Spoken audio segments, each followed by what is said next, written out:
মনোনয়নের আগে মালা বদল, বাঙালি পোশাকের শিবির দুজনেই দিলেন ভিটি সাইন। বাঙালির চিরন্তন ঐতিহ্য এবং আভিজাত্যের প্রতীক সাদা ধুতি পাঞ্জাবি পরে বাঙালিয়ানার সাজে মনোনয়ন জমা দিতে গেলেন বিজেপি প্রার্থী সুবীর নাগ। সস্ত্রেক হুটখোলা গাড়িতে চড়ে সদর মহকুমা শাসকের কাছে গিয়ে মনোনয়ন জমা দিলেন সুবীর নাগ।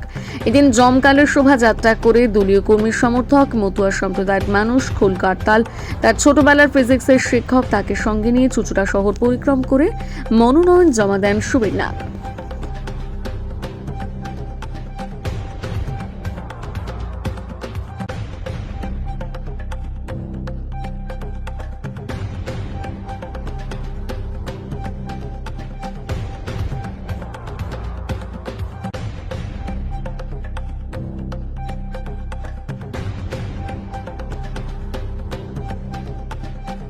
মনোনয়ন কি বলবো না, একটা তো বিষয় যে আমি জীবনে প্রথম এত বড় নির্বাচন লড়ছি, আর যে আমাকে এতটা দিন ধরে বুঝটাপে রেখেছে তার তো থাকাই উচিত।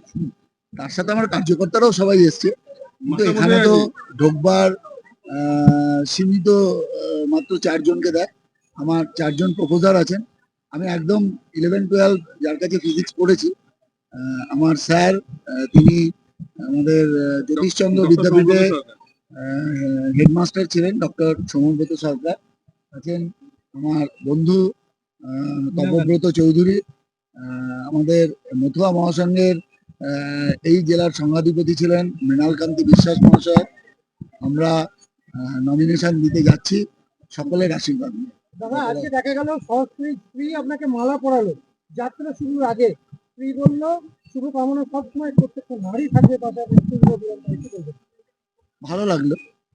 অবশ্যই মানে রাজনীতিতে অনেক জায়গায় দেখা যায় যে পরিবার পাশে থাকে না, কিন্তু আমার এই পলিটিক্যাল জার্নিতে চড়াই উত্থায় সব জায়গায় আমার স্ত্রী আমার পাশে একদম পুরোপুরি ভাবে সাপোর্ট করে গেছে। অনেকটা কি অ্যাডভান্টেজ মানে থাকবে যে স্ত্রী থাকছে আপনার পাশে, একদম মহাযুদ্ধে নাচছেন, সেটা নিয়ে কি বলবেন, তার ভূমিকা নিয়ে? এটা ঠিক আছে, এটা একেবারে পারিবারিক বিষয়। এই বিষয়ে বেশি বলাটা আমার মনে হয় ঠিক না। দাদা, শোভাযাত্রা দেখা গেল খোল করতাল সহযোগে শোভাযাত্রা, এটা আমাদের পরম্পরা। আমাদের বিশেষ করে নাম গান না থাকলে কোনো কিছু শুভ হয় না। তো আমি যার দীক্ষিত ঠাকুর শ্রী শ্রী ওঙ্কারনাথ দেব, সীতারাম দাস ওঙ্কারনাথ দেব, তার তিনি এতেই বিশ্ববিখ্যাত ছিলেন নাম প্রচারে। তা আমার নমিনেশনে ঠাকুরের আশীর্বাদে হচ্ছে, সেখানে নাম থাকবে না এটা হয়? দাদা, চুঁচুড়া বিধানসভায় আপনি যেখানে দাঁড়িয়েছেন সেখানে তৃণমূল কংগ্রেসের যে প্রার্থীগুলি ইতিমধ্যে তাদের দলের ভেতর একটা ক্ষোভ বিক্ষোভ চলছে, তারপরেও দেখা যাচ্ছে একটা মিল হচ্ছে, আবার দেখা যাচ্ছে ক্ষোভ বিক্ষোভ চলছে। এটা তাদের দলের বিষয়। এই যে পরিস্থিতি, এটা কি আপনার যে প্রতিদ্বন্দ্বিতা, এটা সহজ হবে না শক্ত হবে আপনার লড়াই? দেখুন, আমি লড়াই করছি, এটা আমার দলের বিষয়। আমার কেন্দ্রীয় রাজ্য নেতৃত্ব আমার উপর আস্থা রেখেছে। তাদের আস্থা মর্যাদা দেওয়াই এবং চুঁচুড়াবাসীর ভালোবাসা, এটুকু একবারই আমার দায়িত্ব। কোন দলে কি হচ্ছে সেটা আমার কাছে কোনো বিকল্প না। আপনার প্রতিদ্বন্দ্বী প্রার্থী বলছেন নতুন চুঁচুড়া, তিনি প্রথম দিন এসে বলেছেন নতুন চুঁচুড়া করার লক্ষ্যে তিনি এসেছেন। তার মানে যিনি আগে গড়েছিলেন তিনি কি কিছু কাজ করেননি?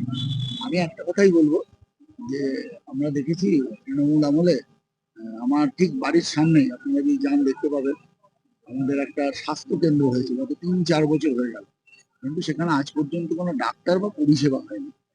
এই সরকার বড় বড় ট্যাঙ্ক, মানে অমৃত প্রকল্পের ট্যাঙ্ক এসেছিল, প্রচুর ট্যাঙ্ক হয়ে গেছে, একটা ট্যাঙ্কের ওপর জল ওঠে। অতএব এই সরকার শুধু যেখানে যেখানে রোজগারের জায়গা ছিল সেগুলো ঠিক করেছে, পরিষেবা কিছু করে। আমার প্রথম কাজ হবে যে বিল্ডিং গুলো বানানো আছে, যেমন অনেকগুলো আমাদের চুঁচুড়া হসপিটালেও বিরাট করে আবার নতুন একটা প্রজেক্ট হচ্ছে, কিন্তু সেটা ওপেন আর হচ্ছে না। আমার কাজ হচ্ছে মানুষকে সুস্থ পরিষেবা দেওয়া, মানুষ যাতে স্বাচ্ছন্দ্যে থাকতে পারে, চুঁচুড়ার বাইরে গিয়ে তাকে অন্য কিছু করতে না হয়, চুঁচুড়ার মধ্যে যাতে সবকিছু অ্যাভেলেবল থাকে, এটুকু আমার দেখবার দায়িত্ব। যে যেখানে ছেড়ে গেছে সেটাকে সম্পূর্ণ করবার জন্যই আমাকে মানুষ বেছে নেবে। আমি আবার যেটা আছে সেটাকে বাদ দিয়ে নতুন কিছু করতে চাই না। যা আছে, যে পরিকাঠামো আছে, আমার প্রথম লক্ষ্য সে পরিকাঠামোকে ভালোভাবে চালানো। তারপর সেটা যদি ভালোভাবে চলার পর আবার নতুন কিছু করবার অবকাশ, সেটা নতুন করে। মনোনয়ন শোভাযাত্রা দেখা গেল মানুষের ঢল, কতটা আশাবাদী? দেখুন, যখন আমার নাম আপনারা বের করেছিলেন সম্ভাব্য ক্যান্ডিডেট হিসাবে, আমাদের শহর চুঁচুড়া তথা গ্রামাঞ্চল পুরো বিধানসভা জুড়ে মানুষের মধ্যে একটা ব্যাপক উৎসাহ তৈরি হয়েছিল। প্রতিটা মানুষ জিজ্ঞেস করছিল কি এই সুবীর ক্যান্ডিডেট হবে তো, এরকম একটা বাতাবরণ তৈরি হয়ে গেছিল। সেটা মিডিয়ার দ্বারাই হয়েছিল, এবং যেহেতু মিডিয়ার দ্বারা এটা হয়েছিল তার জন্য বলতে পারেন আমারও কোথাও একটা উৎসাহ হয়েছে। মনে হয়েছে যে মিডিয়া এই হাইপটা তুলেছিল বলে মানুষের মধ্যে আরো বেশি অ্যাকসেপ্টেন্স বেড়েছিল। তো যাই হোক, আমি আমার নাম ঘোষণা হওয়ার পর থেকে পুরো চুঁচুড়া বিধানসভার আমি যে কর্নারে গেছি, একদম শেষে সংগ্রামপুর বলুন কি পাওনার বলুন, একদম ইন্টিরিয়ার গ্রাম, সেখানেও এত মানুষের ভালোবাসা পেয়েছি। এর জন্য আমি কৃতজ্ঞ।